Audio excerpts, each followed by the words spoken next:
Greetings and welcome to me in tarot. तो जो topic है दिल की बातें 5 फरवरी के लिए, ठीक है। And we are going to do the reading with the help of 3 objects, ठीक है।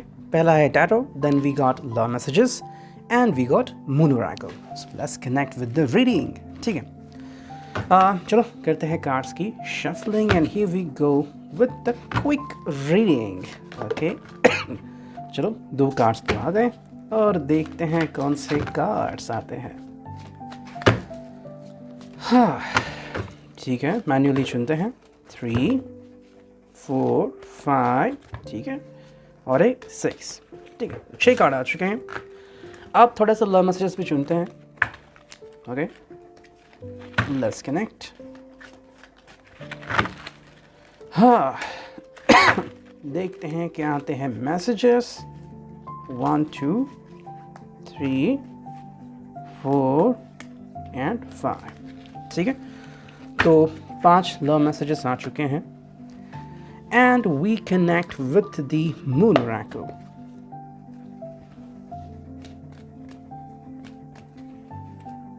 वन, 2, 3 एंड 4, ठीक है। तो हमेशा की तरह हमने 4 मून ओरेकल कार्ड्स चुन लिए हैं and now let's focus on the reading. पहले मैं कार्ड्स रखता हूँ यहाँ पे बॉक्स में, ओके।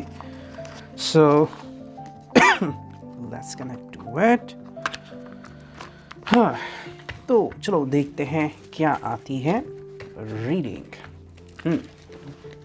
तो सबसे पहला कार्ड जो हमें यहाँ पे दिख रहा है वो है night of pentacles, okay. Taurus, Virgo, Capricorn का एक कार्ड है। डायरेक्टली नाइट आ गया है तो भाई ये पर्सन जज्बाती हो सकता है। मे बी इसको आपसे कम्युनिकेट करने में दिलचस्पी है। शायद वो अगर पहले झिझक रहा था तो आज नहीं वो ऐसे कोई बंदिश लगाएगा। Maybe the person want to communicate with you, ठीक है। अगर कोई नाइस डिसेंट वाला प्रपोजल आपके सामने रखना है, चाहे वो मिलने के बारे में हो, फ्यूचर के बारे में हो, तो ये उसके बारे में हो सकता है। अर्थ साइन है तो फोकस जो होगा वो प्रैक्टिकल चीज़ों के ऊपर होगा, ठीक है। कोई भी वो ऐसी चीज़ नहीं करेंगे जिससे कि आपको पछतावा हो या फिर आपको लगे कि ये फ्लर्ट कर रहा है इंसान। जो भी बात है वो डायरेक्टली आपसे कहेंगे। मतलब या तो आपका हाँ है तो बताओ, ना है तो बताओ। हाँ है तो कम्युनिकेट करेंगे, ना है तो आपसे फिर कभी कम्युनिकेट नहीं करेंगे, ठीक है। उसके जैसा एक हो सकता है। नेक्स्ट कार्ड है वो है द स्टार। एक्वेरियस का फोर्ट है ये साइन, ठीक है। होप लेके आ गया है इंसान। मेरे हिसाब से इसने बहुत सारी तैयारियाँ की हैं, ठीक है। एंड काफ़ी जगह पे शादियाँ भी चल रही हैं तो ये उसके लिए भी हो सकता है। देखो आई थिंक इस पर्सन के हिसाब से एक सही मोमेंट का वो इंतज़ार कर रहा था और वो सही मोमेंट अभी उनके ज़िंदगी में आ चुका है, ठीक है। तो इसके हिसाब से भाई right now is the moment जहाँ पे वो आपसे कम्युनिकेट कर सकता है, कनेक्ट कर सकता है, ठीक है। एंड इसलिए वो अपने जो आशाएँ हैं वो आपसे बताने की कोशिश कर रहा है। यस। थर्ड जो कार्ड हमें यहाँ पे दिख रहा है वो है 6 of cups. Cancer, Scorpio, Pisces, water sign आ गया यहाँ पे। तो यहाँ पे जो कार्ड हमें दिख रहा है इससे यही पता चलता है कि ये मे बी ये किसी की हेल्प ले रहा है, ओके। शायद कोई फ्रेंड है जिससे ये कम्युनिकेट कर रहा है और वो इसे गाइडेंस कर रहा है कि भी अगर आगे बढ़ना है तो कैसे आगे बढ़ो या फिर किस तरह से शुरुआत करो, यू नो, ताकि सामने वाला पर्सन बुरा ना मान जाए वगैरह वगैरह। तो गाइडेंस के साथ ही पर्सन आगे बढ़ रहा है। सॉर्ट ऑफ लव गुरु हम इसे कह सकते हैं। अगर आपको पता है कि ऐसा कोई पर्सन इनके कॉन्टैक्ट में है तो वो उनसे कम्युनिकेट कर रहा है। ये पर्सन हालांकि आपका दिल जीतना चाहता है और आपको किसी भी तरीके से हर्ट नहीं करना चाहता, ठीक है। नेक्स्ट जो कार्ड है वो देखते हैं वो है 8 ऑफ सॉर्ड्स, ठीक है। And that's all about the Gemini, Libra, Aquarius, air sign. 8 of swords card आ गया है। क्या है इसका मतलब? देखो 6 ऑफ कप्स की बात आ गई तो कहीं ना कहीं पे इसके हिसाब से आप दोनों के रिश्ते में अगर कोई अड़चन है तो उसके लिए वो इनकी हेल्प ले रहा है, ठीक है। कई बार इंसान खुद को इस तरीके से बंधा हुआ महसूस कर सकता है, यू नो।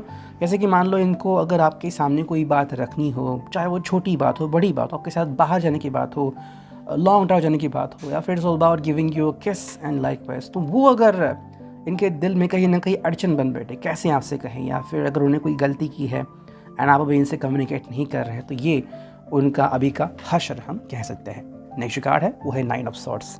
आई थिंक ये पर्सन डर रहा है बहुत, एंड क्यों डर रहा है इसके हिसाब से शायद आप उसको रिजेक्ट करो, ठीक है। या तो पहले से ये कहीं किसी रिलेशनशिप में रिजेक्ट हो चुका है, ठीक है। अगर आपको पता है इसका पास क्या था तो शायद अपने पास से बहुत डरता है, जो भी इसके इतिहास में हुआ है, पास में हुआ है, इस वजह से ये पर्सन सहमा हुआ है। सेकेंडली शायद वो नहीं चाहता कि अब आपके कारण इसको तकलीफ़ हो, और ये भी नहीं चाहता कि अब इनके कारण आपको तकलीफ़ हो, ठीक है। अगर आप इनसे मिलना चाहते हो तो बहुत ही अच्छी बात है, लेकिन जैसे किसी को लगता है कि भाई शायद ये पर्सन किसी के साथ बातचीत कर रहा है और आपके हिसाब से अगर वो थर्ड पर्सन है तो शायद आप इनसे कम्युनिकेट नहीं करेंगे या फिर आप इनको कुछ उल्टा सुल्टा बोल देंगे, तो इसी से भी ये पर्सन शायद डरता है। एंड जो फिनाले कार्ड है वो है night of cups, Cancer, Scorpio, Pisces. I think सभी भुला के ये पर्सन बस एक ही बात के ऊपर फोकस किए हुए हैं कि ये आपसे अपनी दिल की ख्वाहिश बताना चाहता है, और वो ये है कि आपसे बहुत प्यार करता है, ठीक है। एंड ऐसा है कि वो भी फ़िलहाल तो आपके ऊपर फोकस है और आपके ऊपर ही फोकस रहेगा, बाकी तो आपके सिवा कोई नहीं है। अगर कुछ है तो वो सिर्फ डर है कि कहीं आपको ये पर्सन खो ना बैठे, ठीक है। अब देखते हैं लव मैसेजेस क्या है। एंड जो पहला लव मैसेज है वो है your nose is the cutest in the world. तो कहीं ना कहीं आपको बहुत मिस करता है। अगर आप दोनों के बीच किस वगैरह मोमेंट आ चुके हैं तो ये पर्सन वो मोमेंट काफ़ी याद करता है। सेकेंड जो कार्ड है वो है think of you all day long. आपको भुला नहीं पाते, तो चाहे आप दोनों के बीच दूरियां आ चुकी हैं या फिर जो शुरुआत हुई है प्यार की, तो ये पर्सन आपके बारे में सोचता ही रहता है। हालांकि अप्रोच कब करे और ना करे ये हर एक के ऊपर अलग अलग तरीके से वर्कआउट होता है। नेक्स्ट कार्ड है you always give me cute names. तो जैसे कि मोस्ट रिलेशनशिप में होता है, जेमिनाई अगर कोई साइन है, जेमिनाई हो, लिब्रा, एक्वेरियस हो, ये साइन ये साइन जो है वो मोस्टली इस तरीके से काम करते हैं कि किसी को पेट नेम देते हैं। तो अगर ऐसा कुछ पेट नेम आपने इनको दिया है तो इनको काफ़ी अच्छा लगता है, मे बी उन्होंने इसको फोकस किया है, ठीक है। नेक्स्ट कार्ड है we always surprise me in nice ways. आप इनको बहुत सरप्राइजेस देते हो, चाहे वो सरप्राइज़ इनके करीब जाने का हो या फिर दूर जाने का हो, ठीक है। तो डरता भी है इंसान सरप्राइजेस से, हम ऐसा कह सकते हैं। एंड जो फिनाले कार्ड है वो है you know me better than I know my self. आप इनको बहुत अच्छी तरीके से जानते हो, मतलब इनमें क्या कमियां हैं, ये कितनी अच्छी तरीके से ज़िंदगी जी सकते हैं या फिर कहाँ पे कम पड़ रहे हैं, ये आपको अच्छी तरीके से पता है। आप इनको गाइड भी कर सकते हो, ठीक है। और अब देखते हैं यहाँ पे मून और आकाश में क्या कार्ड दिखते हैं। पहला जो कार्ड है वो है life is conspiring for me, ठीक है। यानी कि ज़िंदगी जो है ये कहीं ना कहीं इनको कहाँ पे ले जा रही है ये इनको खुद समझ में नहीं आ रहा है। जैसे कि हमने कार्ड दिखा है कि ये पर्सन थोड़ा सा डरा हुआ है या फिर आपको खोने का डर है, ठीक है, लेकिन आपके करीब भी आना चाहता है, तो वो एक जज्बात हम यहाँ पे देख सकते हैं। सेकेंड जो कार्ड है यहाँ पे वो है I am loved beyond measure. इसको पता है कि आप इसको बहुत प्यार करते थे एक समय पे, अभी फ़िलहाल करते हो या नहीं वो तो डिपेंड करता है।